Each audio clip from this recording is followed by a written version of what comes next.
The woman on the phone was named Paige, and she sounded desperate. Dr. Shackelford, she said, "Would you please see my 5-year-old daughter, Charlotte?" And my first thought was, no, I don't work with children. And then Paige told me that Charlotte had been having seizures since she was 6 months old. And she had been diagnosed with a rare genetic condition called Dravet syndrome. None of the medicines that had been prescribed for Charlotte had worked, not one of 17 different prescription drugs. And a few days later, Paige and Charlotte came to my office, and in the 2 hours that Charlotte was there, she had 5 seizures. 1 in the parking lot, 2 in the waiting room, and 2 while I was examining her. Now imagine your child having seizures like this.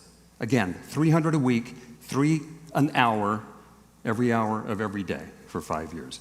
I had heard pretty much the same thing that Paige had, that there was a compound in the marijuana plant called CBD, or cannabidiol, that might be able to control seizures. There was one study on it published in 1980, and I just happened to have read that. And so I filled out the necessary paperwork so that Paige could go down to the dispensary and buy all of the high CBD, low THC cannabis in Denver, 1.5 ounces for $800. And Paige gave it to an herbalist friend of hers in Colorado Springs who extracted it into an oil, and then Paige, very nervously, put several drops of it in Charlotte's mouth.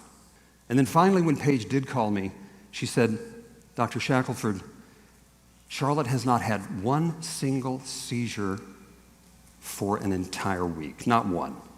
It's like a miracle." And Paige was right. It was a miracle for Charlotte.